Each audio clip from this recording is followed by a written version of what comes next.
Chapter 15. The Advancing Man. What I have said in the last chapter applies as well to the professional man and the wage earner as to the man who is engaged in mercantile business. No matter whether you are a physician, a teacher, or a clergyman, if you can give increase of life to others and make them sensible of the fact, they will be attracted to you, and you will get rich. The physician who holds the vision of himself as a great and successful healer, and who works toward the complete realization of that vision with faith and purpose, as described in former chapters, will come into such close touch with the source of life that he'll be phenomenally successful. Patients will come to him in throngs. No one has a greater opportunity to carry into effect the teachings of this book than the practitioner of medicine. It does not matter to which of the various schools he may belong, for the principle of healing is common to all of them and may be reached by all alike.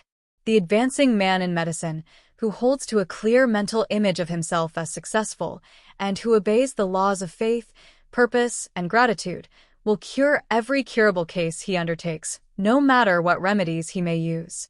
In the field of religion, the world cries out for the clergyman who can teach his hearers the true science of abundant life.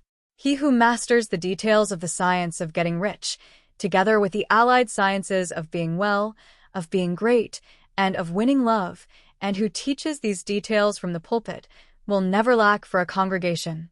This is the gospel that the world needs.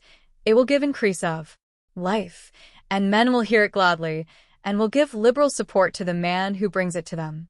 What is now needed is a demonstration of the science of life from the pulpit. We want preachers who can not only tell us how, but who in their own persons will show us how. We need the preacher who will himself be rich, healthy, great, and beloved, to teach us how to attain to these things, and when he comes he will find a numerous and loyal following. The same is true of the teacher who can inspire the children with the faith and purpose of the advancing life. He will never be out of a job.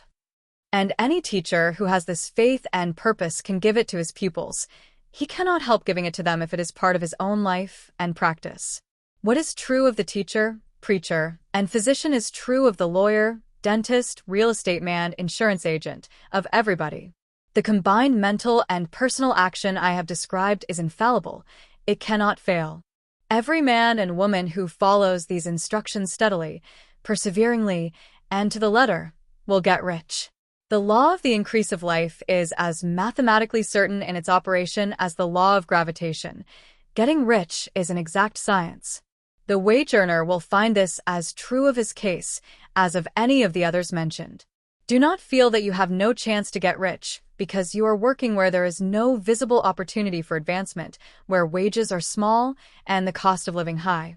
Form your clear mental vision of what you want and begin to act with faith and purpose. Do all the work you can do, every day, and do each piece of work in a perfectly successful manner. Put the power of success and the purpose to get rich into everything that you do. But do not do this merely with the idea of currying favor with your employer in the hope that he, or those above you, will see your good work and advance you. It is not likely that they will do so. The man who is merely a good workman, filling his place to the very best of his ability and satisfied with that, is valuable to his employer, and it is not to the employer's interest to promote him. He is worth more where he is.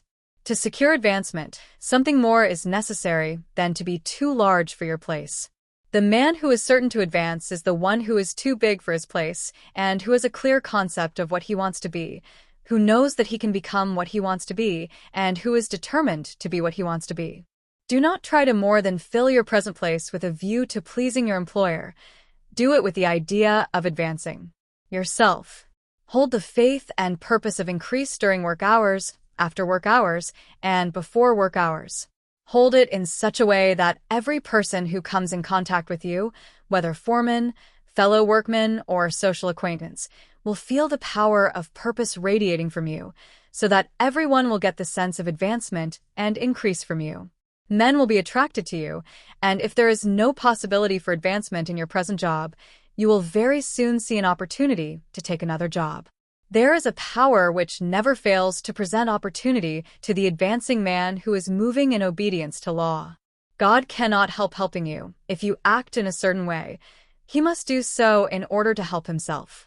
There is nothing in your circumstances or in the industrial situation that can keep you down.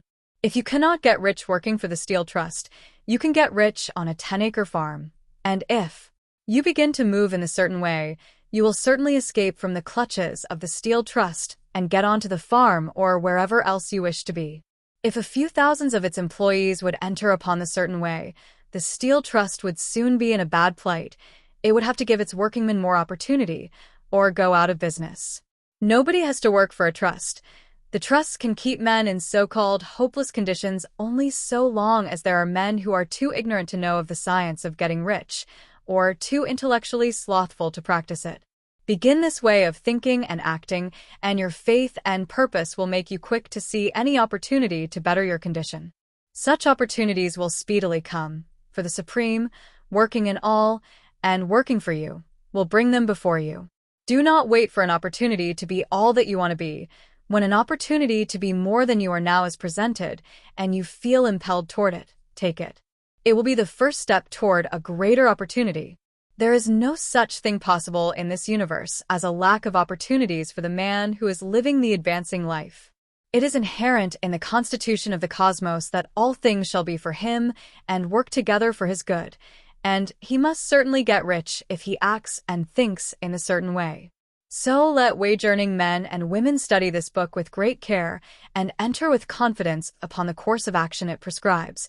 It will not fail.